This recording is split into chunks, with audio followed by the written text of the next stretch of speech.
What's up everybody, Super WRX fan here for another car review. This is of course the 2013 Scion FRS, and this is finished in white obviously, and it's just a really good looking car. As many of you know, I own a Subaru BRZ and I've owned it for over a year now. So a lot of people have been curious though what I thought about the Toyota cousin that's basically the same car, the Scion FRS. Now this one has a few slight cosmetic modifications. You'll see the Toyota badges on it. You'll see it has an aftermarket small spoiler, and it has the red vinyl overlays on the taillights. Otherwise though, I mean, this is a completely stock car.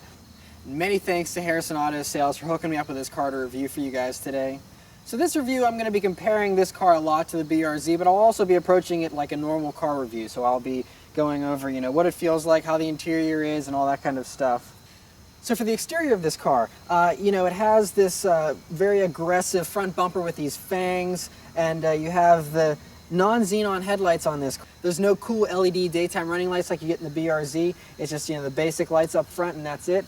But yeah, aside from the front bumper and the headlights, there's really no other exterior changes. You have this slightly different fender trim, which now has the 86 badge on it instead of the little arrow vent that you get in the BRZ, but otherwise it's identical from the exterior standpoint. Right, so for the interior of this car, it's a very nice place to spend time, as many of you know. So this has, you know, amazing seats that have just a little bit of wiggle room for people, you know, that are larger, can fit in these nicely, but they really fit me like a glove. Nice and tight seats. I think the seats are one of the best qualities of this car, actually. Steering wheel is another huge highlight of this car. The steering wheel in this car is just amazing. It feels so good in the 9 and 3 position. It's a nice, perfect thickness, and it's a nice small wheel too. So it feels great in your hands. Otherwise though, so you have a nice soft elbow pad here. You have more of that very soft leather type stuff up here, and it's nice. Otherwise, I mean, the plastics are on the hard side here. This is nice and soft up here for the dash pad, but this is pretty hard stuff. And so, you know, it doesn't feel super cheap, but I mean, obviously this is a $25,000 car, so you're not going to get anything like you'd get in the Audi, but this is still acceptable quality. And yeah, otherwise I really like this black faux carbon fiber trim that's running across the front dash here. It looks really nice. The gauges are nice and clear. They're very attractive. You have, you know, the white tachometer being featured in the middle there, and then you have, you know, the gauges off to the sides that don't stand out quite as much, but still look good, work well. This radio in this car is on the basic side, and I find the sound to not be very impressive myself.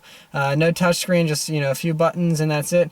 But you know, it does have the iPod, you know, and USB, the Bluetooth, all that kind of stuff. So it's not bad for, you know, a standard head unit. That's easy to swap out if you don't like it. You have your basic heating and air vent controls down here, and you know, it's just they're pretty nice to feel. I mean, they feel a little cheap and plasticky, but not too bad. And you know, for how often you use them, it's not that big of a deal. Shifter in this car feels really nice. You have a pretty small shift knob, and but you have a very notchy gearbox, and it feels really nice. I mean, otherwise though, it's a very nice place to spend time. The only thing that I have a complaint about is there's a bit of a blind spot whenever you're looking over. You really have to like peer all the way out the window to see down, because this B-pillar kind of gets in the way a little bit, and don't have the greatest visibility out, you know, to see in your blind spot. But otherwise, you know, as storage space is concerned, you have a bottle holder here. You have this nice big center cubby that you can put all kinds of stuff in. And yeah, otherwise, you know, it's a pretty nice place to spend time. These seats, the fabric is like this microfiber cloth kind of stuff, which is pretty good stuff.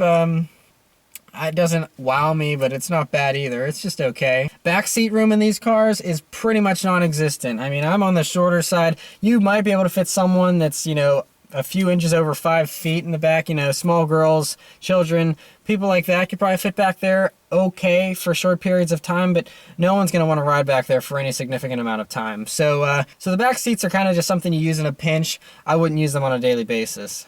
All right, so let's take it for a drive and see how it does. Now, one thing that immediately hits me is whenever you're putting the key in here, the keyhole is positioned in a way with it always kind of bumps into this center console here. So I mean, I have, you know, fairly small hands. It's not a huge problem, but if you were a pretty big-handed guy, I feel like you'd always be kind of like smashing your fist into here trying to start the car. Obviously, if you were to buy a BRZ Limited like mine, you have a push-button start, so that way you don't ever have to worry about that.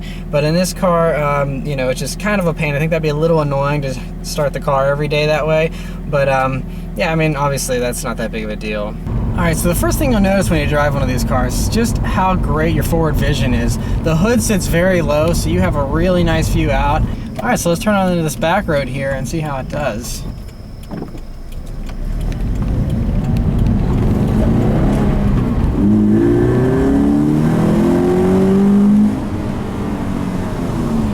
So yeah, this car has enough power. You know, a lot of people complain about a 200 horsepower not being enough and stuff. This motor likes to rev, so you really have to get it up over, I'd say, 5,000 RPMs. 5,000 to 7.5 almost is when it really sings, and that's where all the real fun is. I mean, this car has a good amount of torque down low, then it has a dead zone right in the middle, around like 3,500 to 4,500, and then it just comes alive again. And so I think the power is plenty. I mean, unless you really like going fast, I mean, yes, this thing will probably still lose to Toyota Camrys and cars like that, but it's so much fun to just push this motor to its limits and just be driving it hard. That's exciting instead of just constantly cruising at 2,000 RPMs with 500 horsepower. So it feels great. Okay, so now we're going around some corners here, and this is where this car shines. It feels like this is exactly what it wants to do, is go around corners. I mean, there's very little body roll. It's very tossable, very agile, very precise as well. I mean, the steering is dead on. I mean, it's telepathic practically. I mean, it does exactly what you want it to do. You can get good feel of the road, and you know exactly what the front tires are doing, even though this is an electric steering rack. So yeah, just going around this corner, I mean, it's so flat, planted and firm. It's a joy to drive on back roads. If you like carving up back roads, this is your car. If you live in a place where there aren't any twisty back roads and all you have are straight roads that are flat, skip this car. You're not going to like it. I can tell you that right now. But for those of you that love finding windy roads and live in a place where you have these windy roads, this is a really fun car. Another acceleration here. See, it'll chirp in second too. It's not a slouch. It really isn't. And you know, with this car is totally stock exhaust, stock intake, and everything. And so you can hear a nice engine growl. It has a little, almost animal-like growl to it whenever you really get on it. You can hear that. And this car has a little sound tube in the intake, so it'll pump some of that intake noise through the car's air vents and give you a little bit more intake noise than is normally natural in a car like this. But it sounds great. To me, the more sound the better, so I love that. But yeah, I'm going to drive this car for a while and give you a better feel for what it's like to drive over a longer period of time, and I'll come back and tell you what it's like to live with. Alright, so I've been driving this car for a while now, and yeah, it's still great. Honestly, this feels exactly the same as my BRZ. I know this car is supposed to have some firmer springs in the back, so therefore it's supposed to be a little bit more likely to oversteer and be a little bit more twitchy.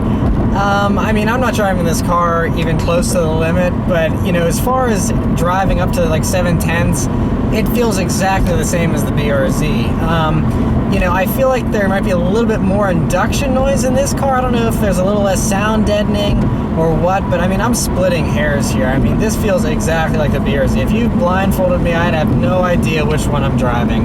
They really feel that similar. That's I mean, this is just, like I said, you have the more basic, you know, heating controls, you have the more basic radio. This radio, the more I listened to it, I thought the radio in my BRZ was bad.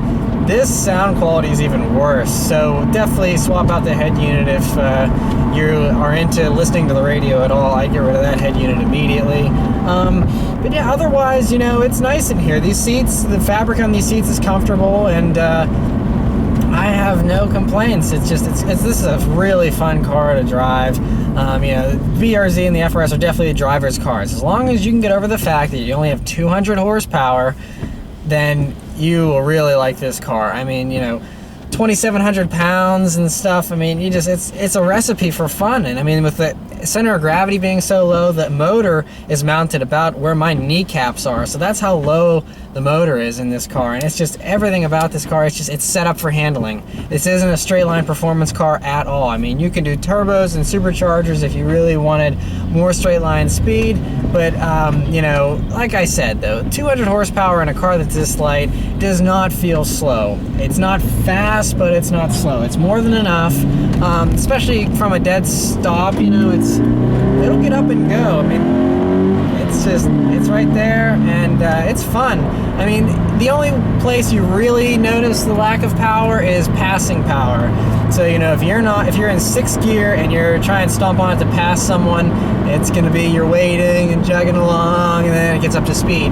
But, you know, if you're just cruising around, I mean, this is plenty of power, and just, you know, keep it in a lower gear and you're good. And the great thing about this too, that not too many people talk about, but since I've owned one for a year, you know, BRZ, I can tell you that this car gets even better gas mileage than Subaru and Scion claim. So this car, I mean, you can drive the snot out of this thing and it'll still give you over 30 miles to the gallon all the time. You take it easy on the highway, you're looking at 35, 36 consistently. I got up to 39 miles per gallon in this car. So whenever you consider, you know, like the higher horsepower cars like the 370Z or even like a V6 Mustang, you know, those will maybe be able to eke out 30 miles to the gallon, maybe. This thing's well into the 30s almost all the time, unless you're redlining it at every single red light. But I mean, just, you know, a tiny little 2-liter engine, you have a 6-speed transmission. I mean, just that's one of the fun things about this car is the cost of ownership is so low. So, I mean, these are just an incredible value, especially, you know, something like this you can pick up lightly used. I mean, this is like $23,900 for this car. I mean, I honestly, for a car that's this new, this reliable, this fresh, and this much fun for a low $20,000, I mean, that's a really good value, really good bargain. You know, I think this car was overhyped, but I don't think it was overhyped much. It's definitely worthy of most of the praise that it receives. This car is spectacular. You gotta go test drive one and see for yourself just how enjoyable it is. Really a spectacular car. So once again, many thanks to Harrison Auto Sales for hooking up with this car to review. This car is available through their dealership. I mean, these sell quickly, so I don't know how long it's gonna be around for, but if you watch this video in the first few days that I posted it, check out the description below, and you know, you can see the listing for this car, and come by and check it out if you're interested at all. But yeah, it's a spectacular car. I love it. And of course, if you aren't subscribed to my channel already, I mean, I give you weekly updates about what it's like to own a BRZ and the ownership experience of these cars. And so you can go back and watch all my previous videos and subscribe for in the future. I'll be continuing to talk more about how these do in the snow and the winter time and all of these kind of things. So definitely stay tuned and subscribe. And yeah, I love this car, and I'm sure you will too. So thanks for watching, and I'll see you guys next time. Take care.